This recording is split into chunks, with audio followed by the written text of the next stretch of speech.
Strong यानी बहुत तेज। Gust of wind, gust यानी क्या होता है? झोंका। ऑफ विंड, एक तेज हवा का झोंका आया। वहां पे क्या हुआ? तेज हवा का झोंका आया।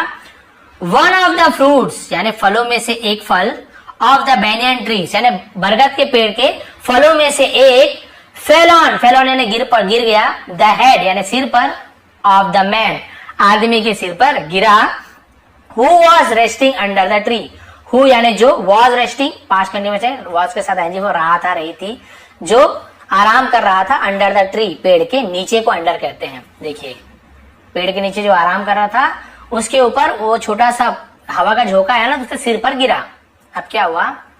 The man woke up with a scream, the man आदमी, वोक अप यानी जागा, विथ अ स्क्रीम यानी चीख के साथ। स्क्रीम यानी होता है चीख, चीख के साथ आदमी जागा। भाई जो भी हो छोटा फल लेकिन ऊपर से गिरता थोड़ा सा लगता ना जोर से, चीख के साथ जागा। King Bhoja and Kalidas notice this, राजा भोज और कालिदास नोटिस यानी ध्यान दिया, दिस यानी इस पर, इस चीज को उन्होंने ध्यान दिया। नोटिस करना यानी ध्यान देना, उन्होंने ध्यान दिया। अरे बाप रे, इसके ऊपर तो फल गिर गया। कालिदास सेड, अब देखिए एंडिंग है, इतने बचे। कालिदास ने कहा, योर मेजेस्टी महाराज, डिड यू सी, क्या आपने देखा, क्या आपने देखा, पास्ट टेंस है, इंट्रोगेटिव डिड के यूज किया गया है।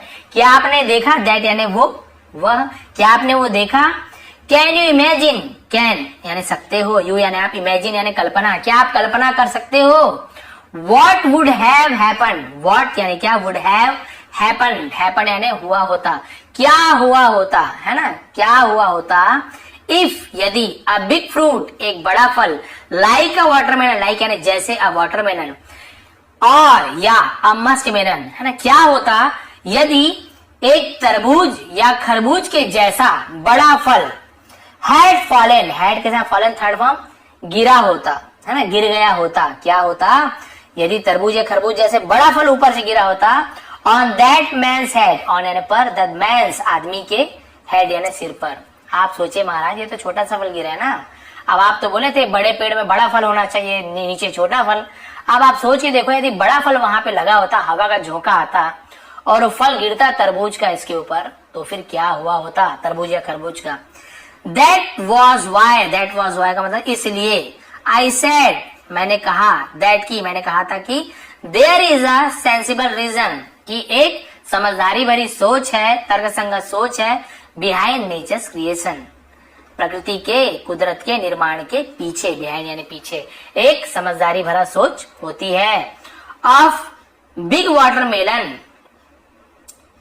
यानी बड़े तरबूज, एंड टाइनी फ्रूट्स और छोटे फल, ऑफ द बैनियन ट्री बरगद के पेड़ पर, जो है ना, क्लियर हो गया ना, जो छोटा फल था और जो नेचर ने जो बनाया था, इसके पीछे क्या कारण था, वो समझदारी भरी सोच होती, मैंने कहा था। किंग भोजा थॉट, राजा भोज ने सोचा, फॉर अ वाइल थोड़ी देर के लिए उसने सोचा, एंड सेड और कहा, I agree with you, I agree भी बोलते हैं, आई एग्री मतलब मैं सहमत हूँ, राजी हूँ, विथ यू मैं तुमसे सहमत हूँ या तुम्हारे साथ सहमत हूँ। आई नाउ अंडरस्टैंड, आई यानी मैं, नाउ यानी अब, अंडरस्टैंड यानी समझ गया हूँ, अब मैं समझ गया हूँ, दैट की, there is a sensible reason, is यानी है, ये सब्जेक्ट है, सेंसिबल रीजन समझदारी भरा सोच होता है, behind every creation of nature यानी प्रकृति के सभी निर्माण के पीछे, रचना के पीछे एक समझदारी भरी सोच होती है। अब ये मैं समझ गया हूँ। देखिए छोटा फल गिरा उसी के ऊपर, अब ये सोचने के लिए कह रहा है, तो ऐसे सोचने वाला निशान बना। देखिए कि अगर मान लो तरबूज गिरता है इसके ऊपर, सिर से बड़ा तो तरबूज ही है, तो इसकी क्या हालत होती, हो सकती है इसकी जान भी चली जाती। इसलिए भगवान ने सब चीज सोच समझ के बनाई, क्योंकि भाई बरगद के पेड़ के नीचे सभी आराम करते हैं, आपको पता है। कोई कटहल के पेड़ के नीचे किसी को आराम करते हुए देखेगा? कटहल का भी तो पेड़ होता है बहुत बड़ा बड़ा, वो गिरेगा तो ऐसे ही मर जाएंगे आदमी। नारियल का पेड़ भी होता है बहुत बड़ा बड़ा, तो कोई उसके नीचे सोता है क्या? क्योंकि वो तो बहुत बड़ा होता है, परछाई छाया नहीं होता।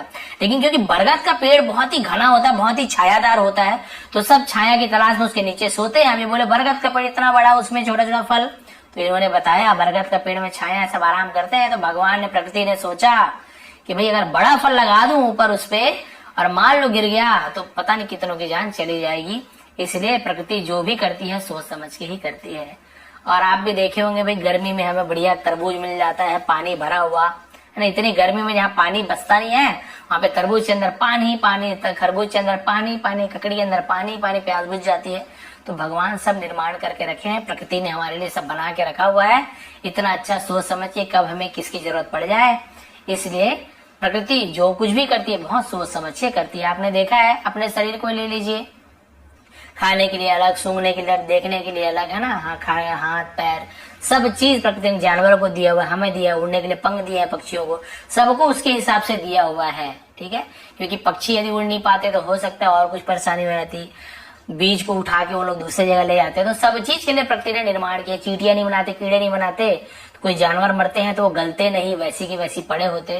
तो वे प्रकृति ने छोटा से छोटा कीड़ा बना के छोटे से छोटे जो कीड़ा से लेके बड़ा से बड़ा जो जिराफ और हाथी है, सबको सोच समझ के बनाया है। तो ये थी आज की लेसन, है ना, आज की स्टोरी नेचर्स क्रिएशन। यदि आपको थोड़ी भी पसंद आई हो तो प्लीज लाइक करेंगे, शेयर करेंगे, बहुत कुछ आपको सीखने को मिला होगा। स्टोरी पता भी होगी तो भाई हम क्योंकि इंग्लिश ट्रांसलेशन करते हैं, बहुत कुछ सीखने को मिलता है। प्लीज लाइक करेंगे, शेयर करेंगे। आप सभी का बहुत बहुत धन्यवाद।